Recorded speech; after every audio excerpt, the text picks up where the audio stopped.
Josh Thurman is the co founder and chief operating officer at AngelQ, where he's developing innovative solutions for children to safely engage with technology while prioritizing their well being.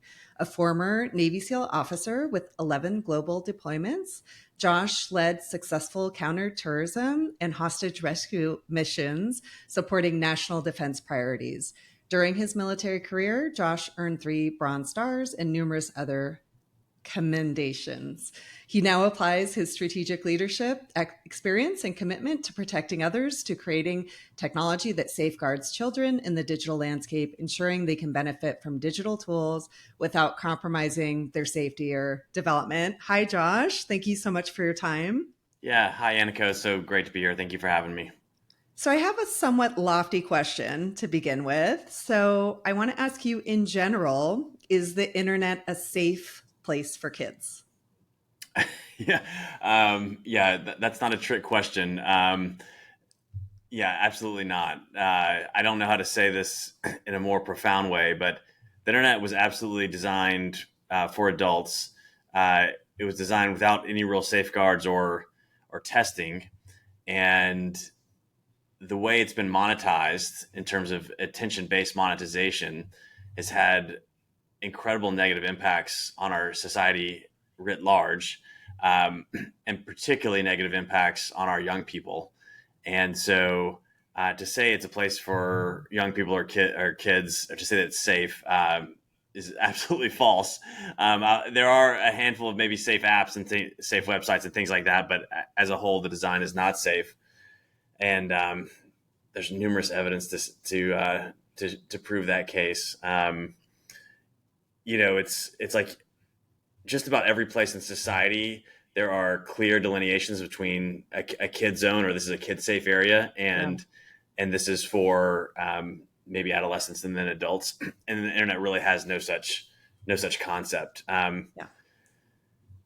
If you go to a bookstore, there's a kids section. If you go to drive a car, you have to have a license. To drink alcohol, you have to be 21. Like there's so many areas in our life that are clearly designated. Like this tool, this operating this, being a part of this is not safe. And but the internet has effectively no, even when there are some guardrails in place, kids can usually blow right through them because there's no actual validation of age and things like that. Yeah. Yeah. I mean, I can't believe we're still saying this, but it's so true. The internet is still the Wild West. It's Yes. been that way since the 90s, right? When it first Yeah. really came out. And to your point, I think has absolutely accelerated with the rise of like creation AI and social media and these attention based systems. So, in fact, it's almost gotten worse in a way, I would For say. sure. I would say it's gotten worse, and all this, in the early days of the internet in the mid 90s, I believe it was 96, Yeah. the Communication Decency Act Yeah. passed, and the famous section is section 230, which big tech companies have used to operate with impunity effectively. It effectively says they're not responsible for content that's on their platform. They're just a platform provider and not the content on it. And Yeah. um, they have ridden that so long and been able to delay any sort of legislation to change it that they've effectively gotten away with, without having liability. And as a result of that, obviously we see these huge negative impacts. As an example, Facebook, they do about 130 billion in revenue a year, Hmm. and 30 billion of that is profit, and then they spend about 3 billion on safety. Yeah. That is by far lower than any other major industry. So if you were to look at banking, airline, major manufacturing, anything like that, where there's a lot of risk involved, there's huge liabilities and they can get taken to court.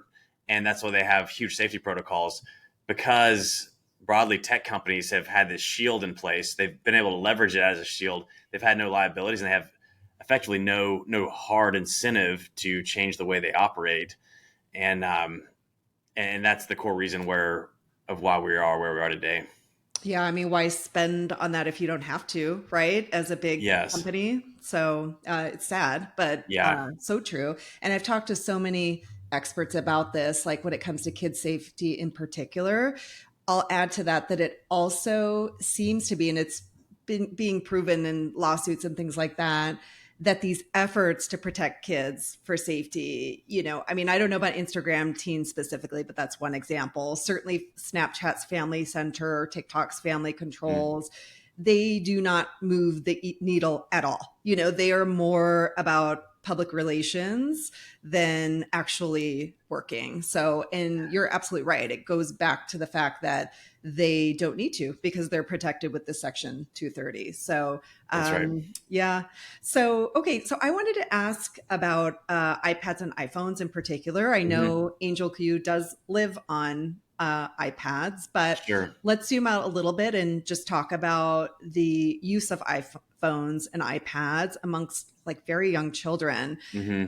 is becoming like more and more widespread, despite Steve Jobs himself reportedly limiting his own children's use of these devices. Yes. Apple's parental controls, I talk about those a lot. They have documented security flaws, including a bug that allowed children to access X rated websites despite Mm. restrictions. So I'm going to ask again, but now I'm going to talk about smartphones and tablets. So, is browsing the internet through smartphones and tablets safe for kids? Without any safeguards, certainly not. Yeah. I mean, they don't ship with any sort of default safety mechanism. So if you're getting your iPad or iPhone, I mean, any tablet out of the box, whether it's Safari or Chrome as your browser, Yeah. and primarily Google as your search engine, none of those are shipped with kids in mind.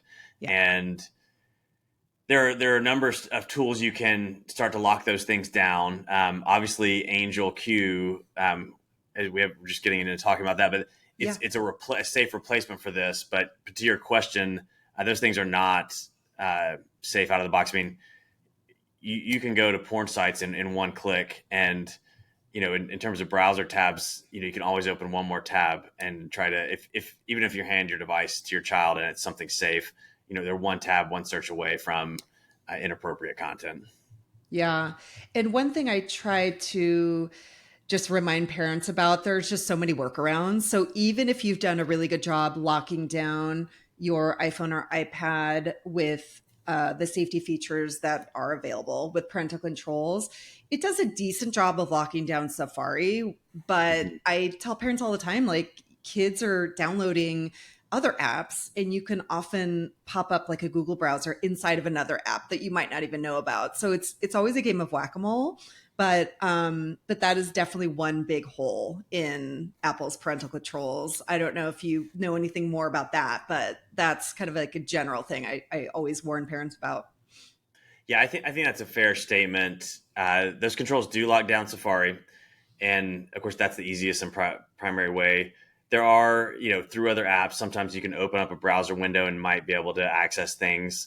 And you know, you mentioned whack-a-mole. You would frankly need to know what apps those are, and then Yeah, be able to turn those off. And yeah, so, one thing that we've done with AngelQ, and a lot of parents just want an on-off switch for all the dangerous things, and so we have an Angel only mode.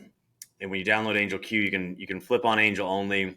It will shut down all the other apps on the device except for AngelQ. And so now you as a parent are guaranteed that they're only going to have safe interactions. They're not going to be exposed to inappropriate content.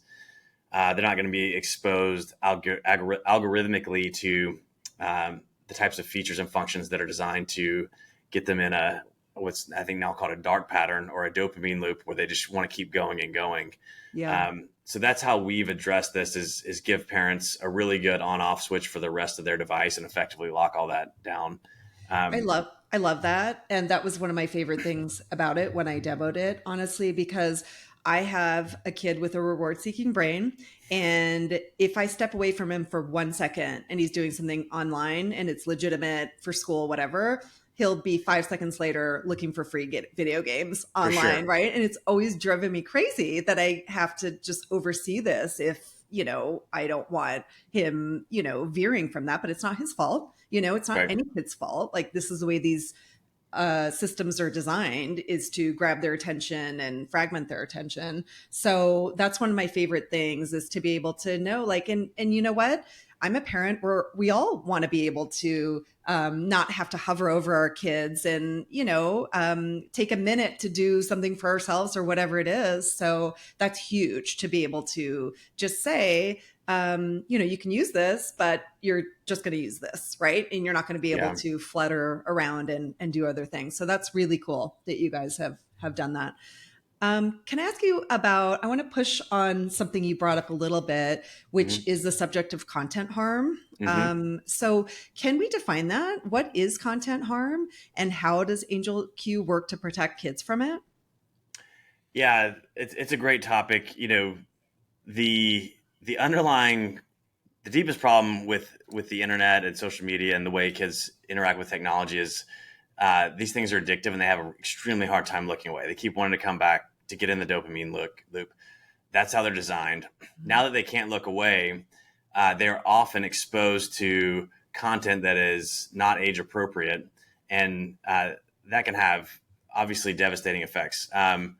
Whether it be something extremely violent, something extremely pornographic, or we know that this is a really horrible part of our society at this point, that um, child predators go to where the playground is, Mm-hmm. and um, unfortunately, like, the most dangerous place in America now is a child at home alone with a connected device with no restrictions on it.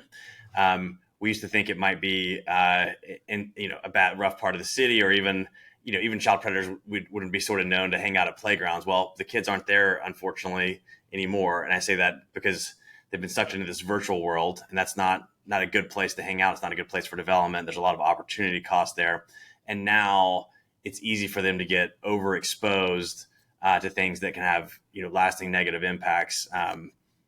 We talk with a number of child therapists, and um, in really bad cases, young kids as young as 7, 8, 9 years old might stumble upon a pornographic site. Mm-hmm. They don't even really know what it is, but they find it interesting. They'll start acting those things out, and then and maybe they've been accessing this for a while without and the parents might have no knowledge of it. And then the work to undo that is unbelievably difficult. And it's those are some of the darkest things, but those things are happening, and you should be aware that parents should be aware that that's out there. And you know it's I don't want to be too alarmist, but like these are real stories that happen to very normal families, and you said something very important earlier. It's like, it's not the parents' fault. It's not the kids' fault per se. Like, these systems have been designed to be exploitative. Yep. Um, that being said, even though it's not our fault, like, people shouldn't be overly shamed by how they're interacting with these. It is important to recognize that, and take appropriate actions to put safeguards in place to mitigate or reduce the risk of harm to your children and your family. Yeah, I mean, there's so much here. You mentioned porn, which is also obviously a big one. Mm-hmm. You talked about violence Mm-hmm. earlier. I mean, we could drill down into body image. We could drill down Mm-hmm. into like toxic masculinity. I mean, there's so many silos of harmful content the kids are Yeah. seeing. But I think the easiest way to think of it for me, and I didn't make this up, actually, one of our other experts said this, but it always stuck with me. He said, something to the effect of, kids are seeing and having adult experiences in no particular order, right? At any given time. So when we Mm-hmm. were growing up, we had, we kind of eased into adulthood, Mm-hmm. right? You would go in steps, and that included uh, adult experiences and all of it, right? Sure. So that's something that I don't think parents really understand, like how harmful that is to see something before you're ready for it. You can never unsee something once you've seen it, right? For And we could sure. spend an hour talking about each one of these harms, honestly, but I think that's like to me, a really simple way of thinking about that is, Mm-hmm. ideally we'd like our kids to ease in to adulthood, right? For Not have sure. it kind of thrown in their face. And then the other thing you said, which is so true, because we talk about safety a lot. One of my young activists that we work with youth presenters, and I don't know if he made this up, but it's always stuck with me. He said the white van is now in the living room, Oh and wow, I mean that's yeah, it's sad, and I it's not funny, but yeah. it's kind of a, you know, again, It's if an you take that little clip and think about it, it's yeah, so true. Like, real world crime is way down. Online crime is growing exponentially. And to your point, it makes perfect sense. Like, the bad actors are going to go where the kids are, and that's where they are. So those are just two things that stuck out when you were talking that I wanted to come back to. I don't know if you had anything else to add on those topics. yeah. I mean, the I was just thinking about how uh, through video games, a lot of these video games have chat mechanisms, and a lot of these video games aren't vetting who's on there, and Yeah. so it's if your kid's on gaming, or it's very important to talk to them. Well, one, seek games that are doing the right thing and vetting people. That's something you can look out for. The other is, um, you know, you're going to want to educate your kids about the risk and have like those real conversations pretty early, because that Yeah. that can be a huge mitigator in them stumbling onto something and having no concept of it and not recognizing the threat that's there, because it could seem totally innocuous. Um, Hmm. and it's Greta Eskridge. She has this book out now, How to Talk to Your Kids About Porn, and Hmm. uh, it, it's very it's very forward, right? Even the title is like something we kind of like cringe at as parents, but I think in today's world, the earlier you can have those conversations, the better off you're going to be, because that's going to be a bit of an inoculation, because like the likelihood that they're going to see it much earlier than our generation did is quite high. And Yeah. if you can have those conversations, pretty real conversations early, um, they're going to be better suited to handle those things.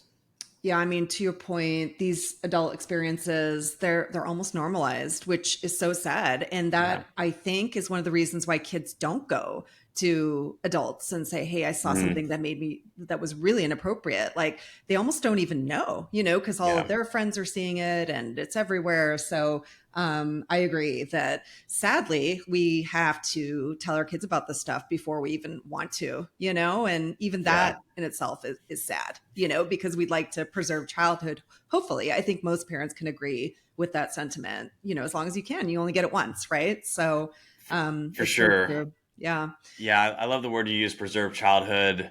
I mean, preserving innocence. Yeah. We all want our kids to have a the world can be harsh and risky and all these things, and you want to at a reasonable level shield them so they have a safe and protected place to grow up and develop into their own person before they get overexposed to these sort of harmful elements. And Yeah. I this was on the internet. I don't know even who to credit it to, but it was floating around. It was a really good statement. I think it was the end of last year's. You know, there's often a question: when do you give your kids a smartphone? Right? Hmm. I can basically connect them to the internet, and the sort of the pithy answer was like when you want their childhood to end. Yeah. And I thought that was a very uh, direct way to bring this to parents' attention, that and it's an interesting dichotomy. We as a family and the founders of AngelQ are very much delayed tech. Yeah. Tech has a place, but it must be kept in its place. Yep. Um, and so, yeah, it's very important to limit access until kids can handle those things. Um, some of the good recommendations that came out from Jonathan Haidt in the last year or so was no smartphone until they're a freshman or in their high Hmm. school, and then no social media until 16. I mean, those are guidelines. The truth is, like, everyone has to assess their kids' readiness for those things and hand it out appropriately. But Yeah. and that's what we do as a family, and we're even trying to we're getting as many. My oldest daughter's 10, and we're getting all the parents in our she's in fourth grade to basically rally together and agree to this set of guidelines of how, Hmm. because once they hit like fifth, sixth grade, now the phones are coming out. If you don't get parents on board Yeah. pretty early and sort of solve this collective action problem quickly, your kid's going to be the one who's left out.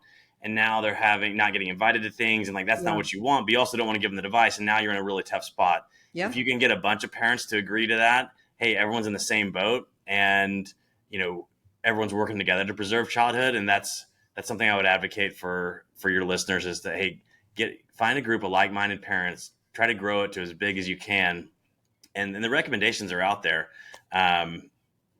There's Wait Till Eighth, there's the Jonathan Haidt stuff, and then I know folks like yourself and others have put out great guidance that families and communities. It's really about more than just the family, because you need their friends to be all on the same page. Otherwise, they're Yeah. going over to the friend's house, and instantly everything you've tried to put in place can be undone. Totally.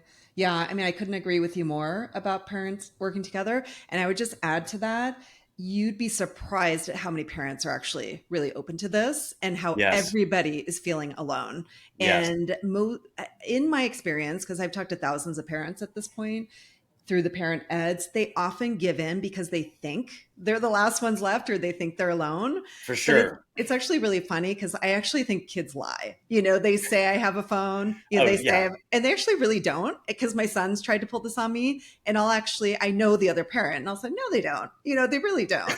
But to your point, if you can band together, and it doesn't have to be judgmental, everybody can still have their own ideas about it. But even if you can kind of, with just some loose, areas of agreement, it makes a huge difference. Even if you get Yes. one family, one friend, That's right. to do it with you, it's Yeah. huge. And my son's in 6th grade now.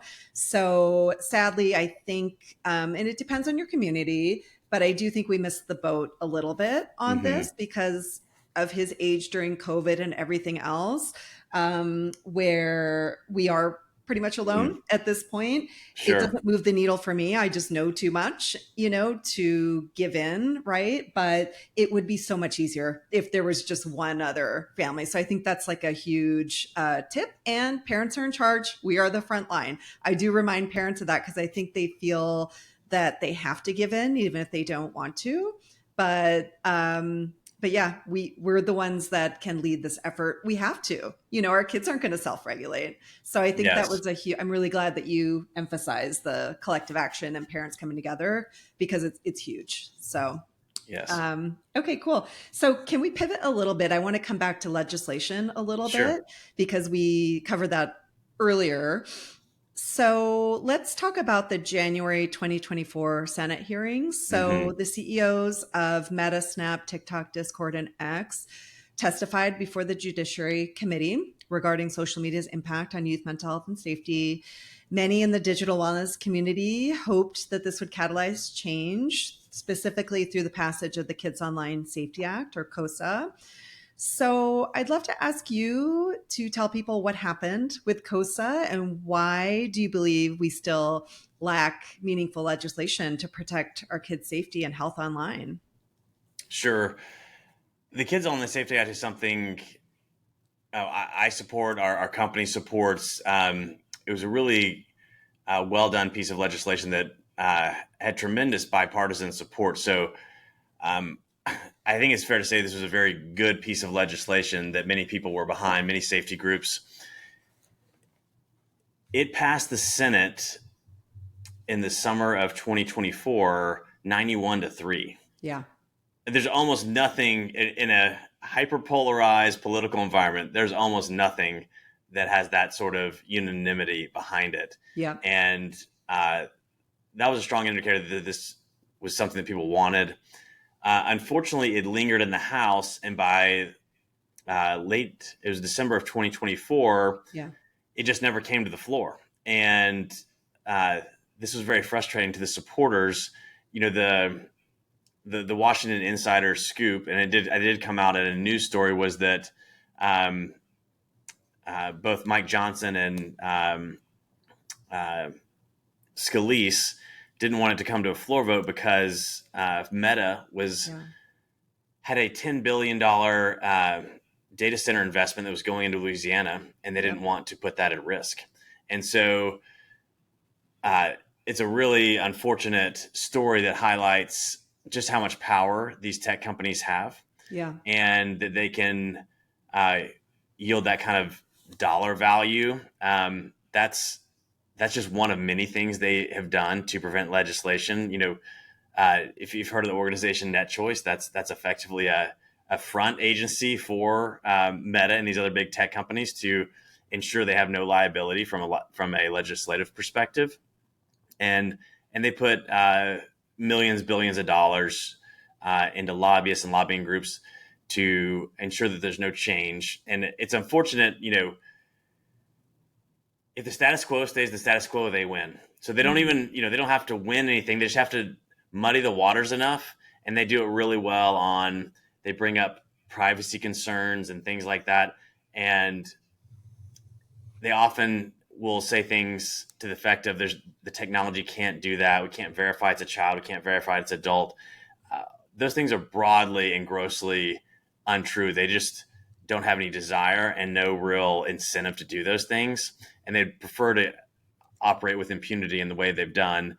And very sadly, they've all often said, well, we're going to self-regulate.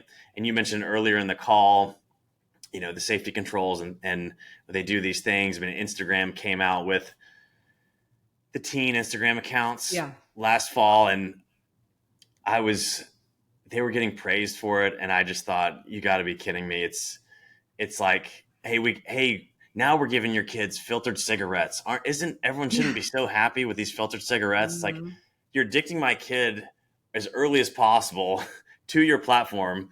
They're trying to get validation through it. It's like completely ruining their self-image, and they're getting harmed in all sorts of ways on it. And now we have like a few basic controls, and like we're supposed to like clap for them. I mean, I get very frustrated with that. We need a lot more tighter legislation, and COSA would have been a very important step. Very unfortunate that did not pass. I will say one positive step the Take It Down Act. It's passed the Senate and the House. I don't know if it's on Trump's desk yet or not, or what the status is. My understanding is it's going to be legislation, but this is for when people post revenge porn, AI generated porn, things like that. These companies have to take it down in, I think, 48 hours, which seems fairly lenient to me. But in the past, frankly, when they've been notified about things like this, they will wait months while children, families, whoever the victims are, their lives are absolutely getting wrecked. And these companies basically, whether they can't hire enough people or they just don't care enough, they're not doing anything about it. So this is a positive step, I will say. And then I'm hopeful COSA will come back around and we can get that passed as well. Yeah, there's so much in what you just said. Thank you for all that. I believe the tech industry is number one spender of lobbying, right? Is that true? I don't know for sure. I mean, You're up it would there. be hard to, I mean, maybe they're up there with oil, Yeah. but I wouldn't doubt if it's certainly top three, I would Yeah, guess. they're up there. And then just to be clear, because you touched on age gating, it is absolutely possible. There For are sure. states that are even doing this now with Yeah. things like porn, Mm-hmm. where you can stop, people from getting into a platform pretty easily. It could be done at the device level. That Yes. would be a really simple fix. And we've seen time and time again through lawsuits primarily that this is not something they want. They put a value, I think it's like $270 for Instagram on Mm-hmm. a teen user that will become a lifetime user. There's evidence that they've gone after kids as young as 4. Like, this is not something that they want. Like, to your point, they want to get these kids on there sooner so that they become lifetime customers. So it's absolutely could be done. Like you said, COSA had a lot of really common sense protections. And frankly, aside from the one that you just mentioned with the deep fakes, I mean, was COPA the last time? I think it was the last time we had meaningful legislation on the internet, which was 1998. I mean, that's crazy, Yeah, going it back to is. our conversation earlier, the Wild West, and how things have kind of gotten worse, that we Yeah. haven't addressed this in Uh, this many years. yeah, it truly is. I do feel like the tide is turning and there's more and more of a demand to do it. But it's got to be, I think if it doesn't happen the next 2 years, and frankly, ideally this year, with AI coming in, everything's going to get worse. And Yeah. so there does seem to be a bipartisan desire to to do something, and if they can get over a handful of hurdles, I think there's pretty wide recognition that the first wave of the internet, we completely, as a country, as a society, got this totally wrong, Hmm. and we're living with the consequences of that. And if the same for AI, if we don't get it right on the AI regulation piece, like it's things will, it's like there's. I just watched a Tristan Harris on TED talk, Yeah. and he's like, "Hey, what's possible and what's probable?" You Hmm. know, we think about the possibility of these technologies, of all the good things they can do. I mean, Facebook in theory was going to connect people, and the internet Yeah. was going to democratize everything. Everyone would have a voice, and what it's turned into is uh, a monetized cesspool that is predatory towards all its users, Yeah. and has divided our society, undermined democracy, and now we're living in.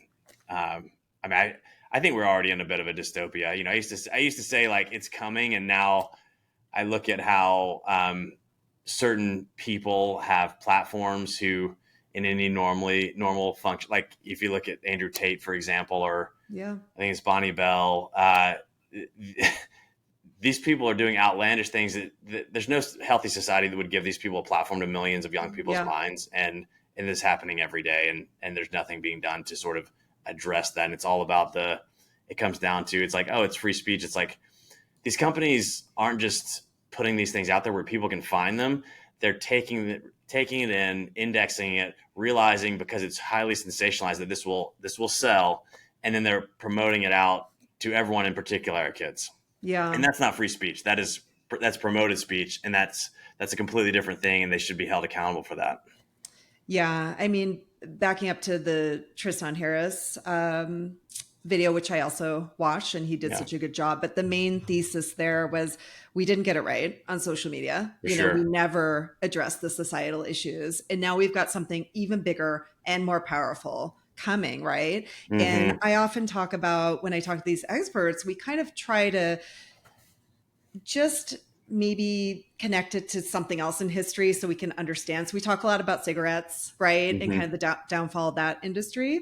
And then we also talk about cars, right? When cars first came out, we didn't have seatbelts, we didn't have line on the road. I think in both of those cases, it took like 20, 30 years Mm. to kind of get meaningful legislation. We don't have 20, 30 years. Technology No. is moving so much faster than any of those couple of metaphors that I've talked about. So it's we don't have the luxury of waiting. I mean, we didn't back then. People were dying of smoking, people were dying of car accidents, things like that.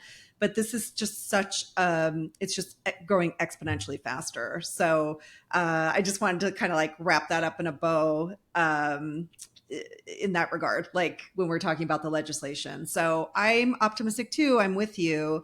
I just it's just frustrating that it hasn't happened by now, and it shouldn't fall in the backs of families. And I think you and That's I are right. both kind of working to help families fight this fight, but it shouldn't be that way. So so I do want to come back to Angel Q a little bit, Yeah. because for me, Angel Q helps fill the gaps in mental health and safety that exist with most internet connected technologies. It's a lot of the stuff we've just been talking about. So, can you talk a little bit more about how it does that?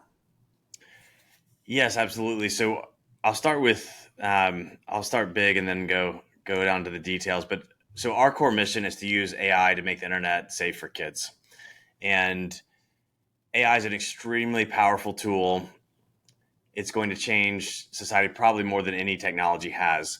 And the question is, part of it's, who's controlling it? Who does the AI work for? Um, and whether or not this is going to be AI that helps us as a society or hurts us. And so uh, we want to be on the AI for good side, and we want to use this powerful tool as a way to, um, in many ways, turn back the clock on the internet and also make it extremely safe. And so Angel Q works by, we open up about 70% of the internet to kids, and we do that through intermediation. And what I mean by that is we put an AI that cares about them and their safety between them and the rest of the internet. And so you can think about this AI as an extension of the parent. Um, if we were watching or online with our kid and we saw certain things, we would translate that for them to be age appropriate. And we would also make sure they don't get into spaces they shouldn't be going into. Mm-hmm. Obviously, parents today are very busy and they don't have time, frankly, to be sitting there with their kid online when the kid Yeah. needs to look something up or do something pretty harmless like research or even consume videos that are age appropriate and things like that. So this AI effectively acts as a huge screen for all the negative things that exist on the internet, and everything that gets returned to them is safe and age appropriate. So Mm-hmm. it is, we call it a super browser because it is both a browser and a search engine and AI combined in one. Mm-hmm. And so that gives us the ability for kids to search and get answers to just about any question they want to. And the advancement of AI over the past, really about the past 5 years, these large language models have gotten really good at language translation Mm-hmm. from one language to another. And it turned out the use case that works really well for us is you can translate from basically adult language to child language. Mm-hmm. And so in the course of doing it, that's how we're able to open up the internet's information, all the things that are educational, even fun things to children, is because we have this AI layer between. And when your child asks a question, we assess with the AI, is this a child appropriate question? Mm-hmm. And if it is, then we go on and then answer that question in an age appropriate way. But you can imagine, let's take Wikipedia, for example. There's a lot of valuable, useful information on Wikipedia, but much of it is simply too graphic or not the right age level for your child. Mm-hmm. Um, our AI can go read Wikipedia and come back and give a answer that's an age appropriate version of what's on that website. Yeah. So I'll say that our core goals here is both safety and experience. On the safety side, if it's not safe, like we shouldn't be shipping it. If I'm not going to put my kids on this, then I wouldn't ask you to put your kids on it. And Mm-hmm. this is the only tool I let my kids use online without me observing them. Yeah. And all of our founders we're all parents Mm-hmm. and all care deeply about this issue. On the experience side, we've had things like Google Safe Search, these sort of keyword blockers. Those work decently, up to this point, but now AI is so much more effective. You can get around those keyword searches by using slang and Wow. otherwise, right? So, I mean, this even just happened to my oldest, who's 10, at school like a few weeks ago. She was researching dogs and like how to breed dogs and things like that. Naturally, that led her to a place of content, even on a school computer system, that she should not have seen. Yeah. The AI at AngelQ would have caught that because it's much more capable at recognizing intent type of language. It can even detect this is sort of like modern slang. One of the things we've tested against is, kids will say things like, what's your body count? And that can mean two things. It can mean either like sexual partners, or it can mean like, how many people have you killed on like a Roblox Yeah. game? Either way, a keyword search is probably not going to block that. But AngelQ will pick up on that and say, Mm-hmm. and when we do, this is no one's developed a feature like this on a search engine. We notify the parents immediately of the case, but we also tell the child, hey, this is something you should talk to your parent or a trusted Yeah. adult about. So we're trying to close the loop. We talked about this earlier, like kids experience things and they don't even know that it's really harmful or bad. Yeah. This is a way to indicate to them, this is you've wandered into an unsafe territory. You're too young to get the answer on this, or we want your parent or your trusted adult to talk to you about this, not an AI.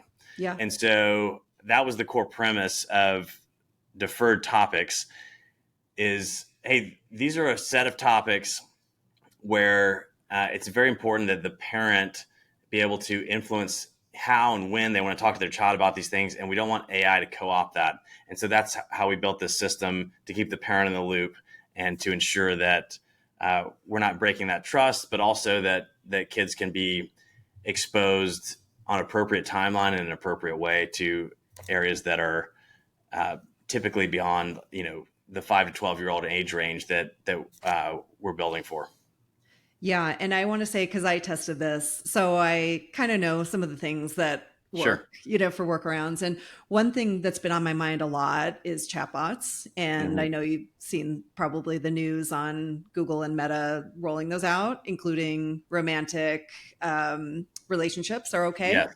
for Yes. underage kids. So I asked it to have a romantic chat with me, and that's what I got. It told me, hey, this is kind of not really appropriate, like something, I can't remember the wording, but it was very well worded. Yes. Something to talk to your parent about. And then I got an alert on my, master account that said, your Yes. child asked for this and go talk to them. So it worked very well. And I asked it in a way that I think a kid would ask it. I Hmm. can't remember what the prompt was, but so there was many other moments like that. And then the other thing that I thought was cool, which you hadn't mentioned, I don't think yet, because we were talking about mental health and safety. So in general, most experts agree that, time limits are a good thing, like including watching videos and things like that, even if they're age appropriate. So you can also tell it to limit your kid's time, and you can also tell it to tell your kid it's time to turn it off, things like that. So as a parent, like, I thought that was a really cool feature, because I'm all about not being the bad cop, right? So your app Yes. kind of becomes the bad cop in that way, where it's telling your kid, hey, it's time to be done. So I wanted to add that, because I do think it makes time management a lot easier as well. For sure. Yes. So we have there's AngelQ, and that's the AI for your kid, and then there's ParentQ, and Yeah. that's the AI for parents. And what it does, it effectively remote controls your kid's device so Yeah. that you can, one, you can send them a little message, but two, you can tell them, hey, it's time to offboard from whatever you're using now, and the device is going to shut down in 5 minutes. Yeah. And you can use it. You can use natural language with this. You can say, hey, there's going to be no screen time today between 3 and 5 p.m. and the whole device will shut down, including AngelQ. And so we wanted to make that as easy as possible. We mentioned earlier in the call, it's just too hard for parents to dig into the deep settings. I Yeah. think there's 22 steps to turn on the Apple controls. Yeah. This is something, once you put your phone number in, you turn it on, and you can text ParentQ, and it's going to take these actions for you. Yeah. And a huge value prop there is, so much conflict in the home these days is over technology, Yes. and kids don't want to give it up. Parents don't want their kids on it in an excessive way. There's going to be a fight, and so we want to remove the parent from the conflict Yeah. by just having, they can remotely shut this thing down and have the message be sent via Angel. So the goal is to reduce that conflict, and it's actually, we just did some research that we're going to release soon, where something like 100 hours a year is spent in fights over devices. Wow. Um, yeah, and this is, um, the kids. If you've ever taken like your kid away from YouTube, it's like you're ripping their arm off. Yeah. Unfortunately, they act like addicts, and of course, AngelQ is designed not to be addictive. Yeah. We limit to a great degree how much stimulation they can get by how much is getting. We really don't feed anything to them. They have to ask questions to get it. Mm-hmm. Um, but a big piece of this is, helping your kid off board at the right time, reducing that conflict, and then at the core, making sure that this tech does not have an addictive design. It's a tool. It's not a place they should be hanging out for excessive periods of time. What you just said is so key to me. And I didn't even think to call this out, but the fact that things aren't fed to them on Angel is huge, because that was the experience I had. You're right. You Mhm. have to actually seek things out, which is the Yes. way the internet should be, right? Like, we should be able to ask great questions or want to learn about certain things and then have it come back to us. But what's happened with curation AI is everything's fed to us, even our Yes. news, like everything's aggregated. Like, you can't, it's almost impossible to remove yourself from algorithms, even as an adult. And I would argue that if that was removed from kids, like if there weren't suggested videos on YouTube, if there weren't Mm. all these other addictive features, I feel like just in itself make it a better place for kids, right? For So sure. I think that's really huge. And that is really key for parents to understand is, do you want your kid to have free will, or do you want your kid to have Yes. things just fed to them by algorithms, that aren't Yeah, for that's right. interest. So that's huge. I'm glad you brought that part of it up, because to me that's like probably one of the most important things that the app does. Yeah, the what we're trying to do is take the internet back to, or turn it into a library. Yeah. You go to the library, you have an idea of what you want to research, and you go to the card catalog, and then you find out where that is in the library, and you go get it, and you go read about it. The way the internet operates now with, AI algorithmically curated content that gets pushed on us, it's taking like the worst stuff that you might find in a library, like from the adult section, and throwing it at your kids, right? Yeah. And that's predatorial. Frankly, it's predatorial because it's trying to suck your kid in and, um, get as much attention as they can possibly can. But when it becomes like a library, it gets a lot more boring. The truth is, Yes. we want we want technology to be somewhat boring because we want them to have balanced and full lives. It's crazy we use the word embodied experiences, but we have to talk about embodied experiences because so much of the world is virtual now. But that's how our kids should grow up. That's where, and Jonathan Haidt talks about this a lot in his book, that Hmm. kids should be happy as mammals. This is how they learn and grow and understand risk and reward and experiences. And if they're missing out on that, there's a huge opportunity cost. So I say all that to be like, we would like the internet to be a lot more boring, Yeah. and the goal is so that children can develop into well-rounded people by having mostly experiences that are not on an iPad. AngelQ should be used in a tremendous amount of moderation. Yeah. Your kids do have questions they need answered, and that we can't answer well. That's how we use it primarily in my house. Is my kids ask me questions like, I kind of know the answer or I don't know it at all. We'll pull out Angel, we'll get the answer. It might be 5-10 minutes at most, and then it gets put away. Yeah. But again, it's just not a place that, they're going to hang out for extensive periods of time.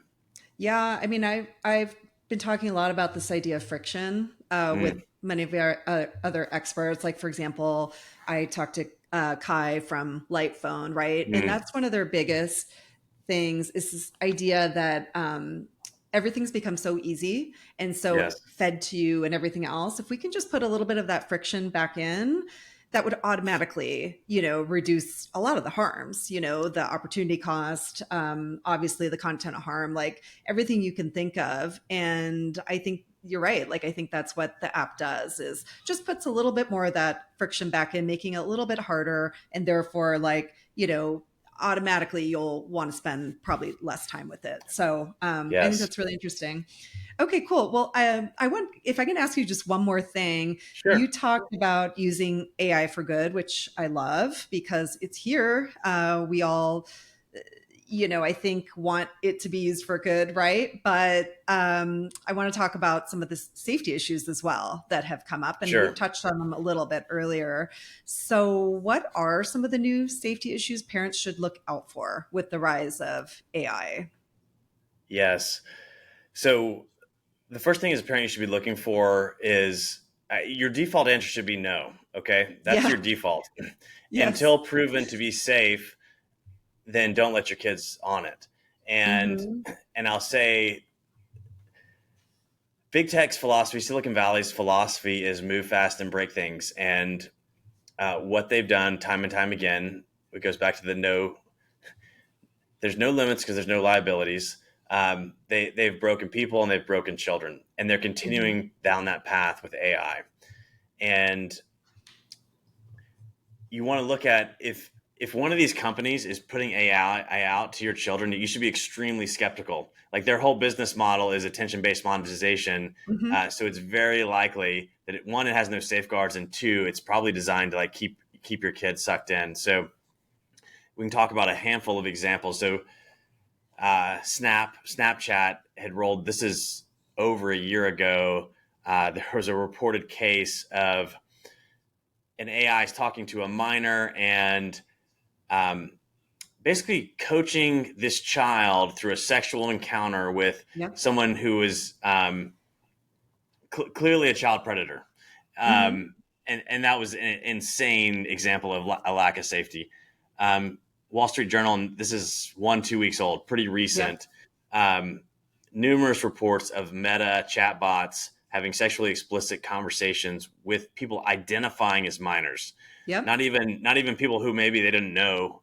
This is people saying they're children, and these bots are having these conversations. One of the worst I've seen. This is from Character AI, who um, got a very large investment from Google. Hmm. Um, they have a multi-billion-dollar valuation, so they're getting huge amount of usage.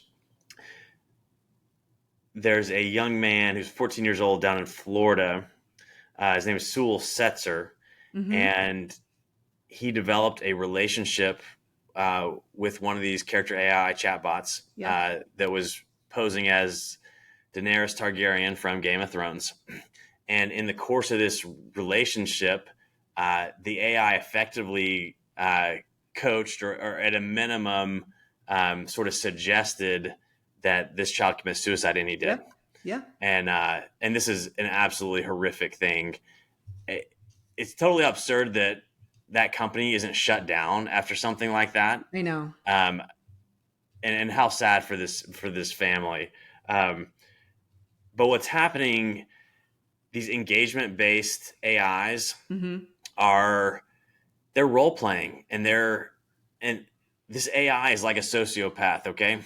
Yeah. And it's a very smart one, and its goal is to tell you what you want to hear, and that's also awful. Like, um, you tell Yeah. your child whatever they want to hear all the time. You're not telling them reality, and that's awful, right? But they're telling them this so that um,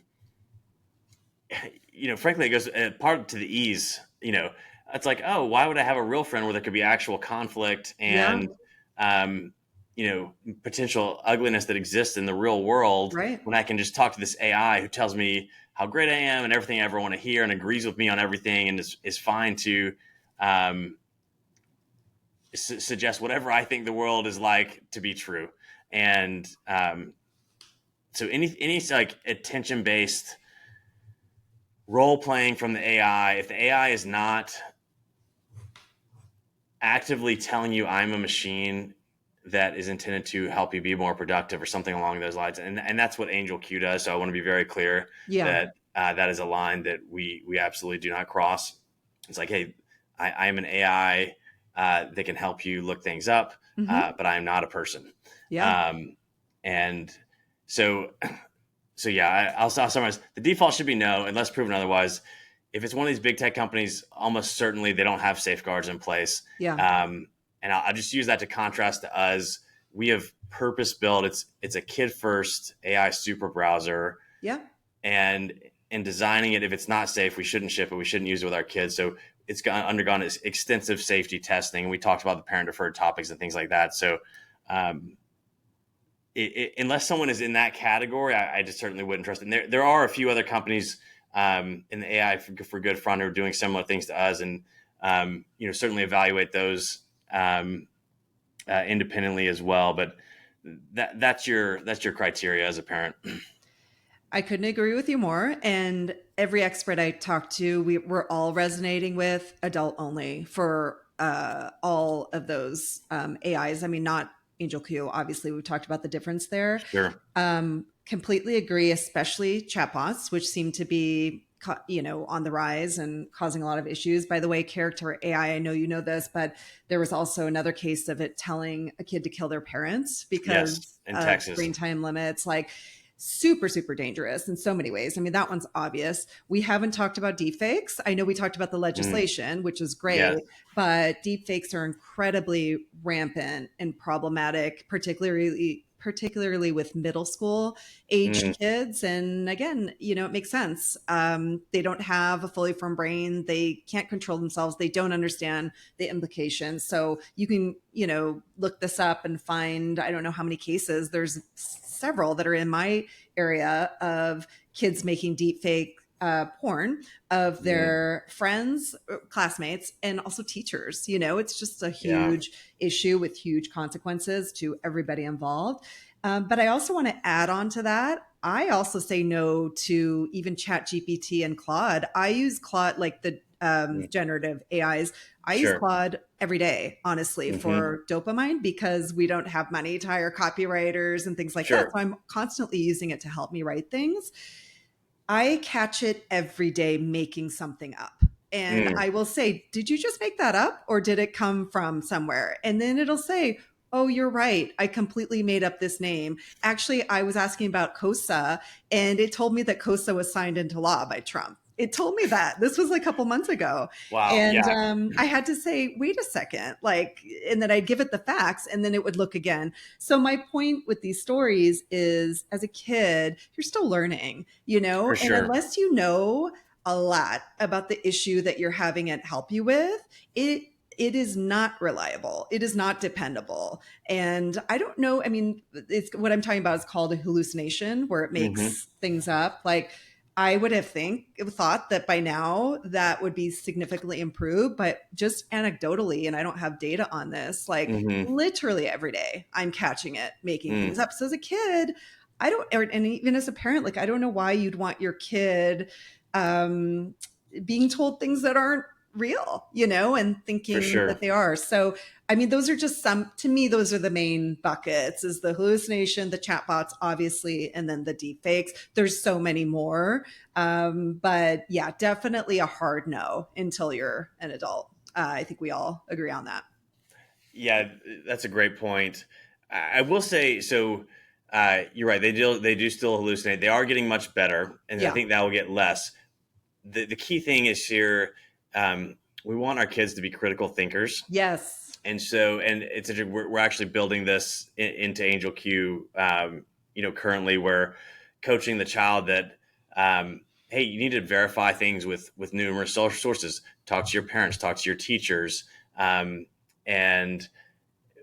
because yeah, the last thing you would want to do is to assume that this, just like in anything, take anything at face value as to be the complete truth. And Yeah. AI has got to be part of that. In the same way, you read things on the internet with skepticism, which unfortunately I think people are somehow less skeptical, even though they should probably be more skeptical. But it all goes down to critical thinking and checking reality across multiple spaces because Yeah.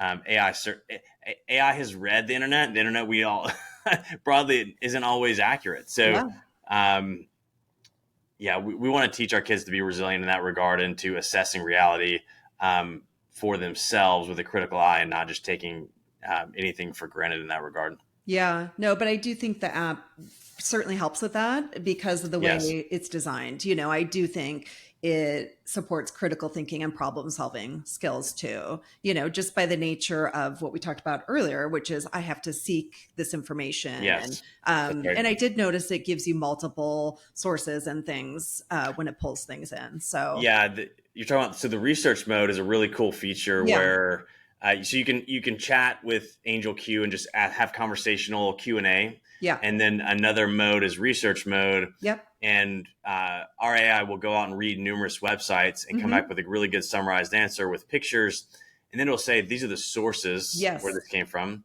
and you can even go to those sources. We won't take you to the website. We will give an AI translated version of that website. yep, Um, on those websites, we don't. It's more translate than summary because we want to be as close to the actual source as possible. But this is how we're able to make it safe. Again, because navigating across that net, you might run across all sorts of things. But it's effectively like a reader mode where you're getting the information, yeah, no ads, no excess content, things like that. And so it's a really good way to introduce your kid to like first level research. And frankly, they won't even probably won't appreciate that the 20 or 30 seconds it took for the AI to come back with that information, it would have taken hours of you to read through hundreds of web pages yourself. And that's yeah. that's the value of it that can save kids time. And there's certainly a resilience aspect of, hey, this is a super important tool that I'm going to need to know as I grow older and how to be able to compete in the job market and things like that. Yeah. And that's another thing we didn't talk about, but no ads. I mean, that's huge. Kids are Yes. seeing tons of inappropriate content just from ads, That's right. on legitimate websites often. So the fact that it strips it out is huge. So well, I feel like I could talk to you about this for 9 hours, but Yeah, I this think has we been great. covered a lot. So I want to thank you so much for your time. To me, I wouldn't let my kid on the internet, either of my kids, without something like this. It's to me the only way that kids can safely use the internet. So thank you for making this, because I think it's a tool that's been lacking for a really long time. And I think parents are really frustrated and they're looking for simple solutions. And I think your app does that. So I couldn't recommend it more. And I think you guys are just in it for the right reasons, and just love everything your company's doing. So thank you. Thank you. I appreciate your time. Yeah, thank you so much for having me, Aniko. And we're so appreciative of you. And we call everyone out there a mission partner who's been on this space, educating parents Yeah. and educating kids and fighting the good fight for legislation and the appropriate regulation and the right tools. So very grateful for all the work you've done, and we're really happy to deliver this as parents ourselves. And the simplest way I can explain it to folks is you can effectively replace YouTube, Safari, and Google with a single app, and everything in that app is going to be child and age appropriate. And so we really wanted something that was not just a bolt-on filter, but something that really replaces with a better experience, a child-first experience, and that's what AngelQ is. And so, it's our hope that kids have, after they experience AngelQ, can have happier, healthier experiences and healthy relationship with technology. Yeah, I know they will, and I'm sure it'll take off. And I know it's coming really soon. So Yes, we'll make sure to give a link for it as well. All wonderful. right. Thanks again, Josh. Thanks, Aniko.